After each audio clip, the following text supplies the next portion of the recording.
भोलायो कंकर पाथर गदैया डीजे चलो नहीं जाइया presented by Kanchan Recording Studio। बाबा यो कंकर पाथर गदैया हमरा चलो नहीं जाइया यो भोला यो कंकर पाथर गदैया हमरा चलो नहीं जाइया यो चलो नहीं जाइया यो बाबा भूललो नहीं जाइया यो हे चलो नहीं जाइया यो बाबा भूललो नहीं जाइया यो दानियो कंकर पाथर गदैया हमरा चलो नहीं जाइया यो बाबा यो कंकर पाथर गदैया हमरा चलो नहीं जाइया यो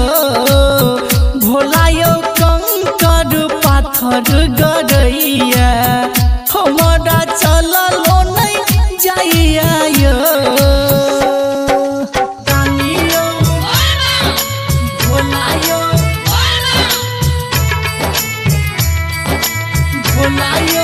कंकर पाथर गदैया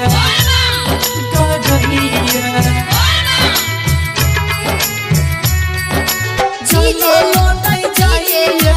यो किट्टू मलंगिया कावर के भार सहलो नहीं जाइया रगी रगी ठेस लगैया कावर के भार सहलो नहीं जाइया रही रही ठेस लगैया दुखिया बसहलो नहीं जाइया यो दुखिया बसहलो नहीं जाइया यो भोला यो कंकर पाथर गदैया हमरा चलो नहीं जाइया यो दानियो कंकर पाथर गदैया हमरा चलो नहीं जाइया यो बाबा यो कंकर पाथर गदैया भोला यो बाबा यो कंकर पाथर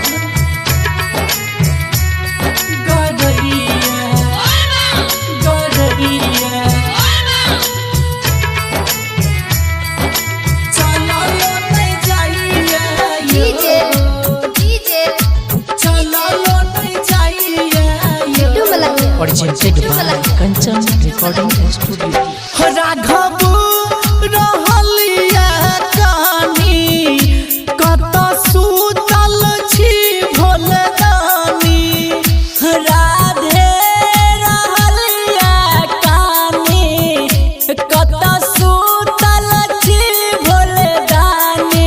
बीके सीता कहिया यो चारू दिस तकैया यो बाबा यो कंकर पाथर गदैया हमरा चलो नहीं जाइया यो भोला यो कंकर पाथर गदैया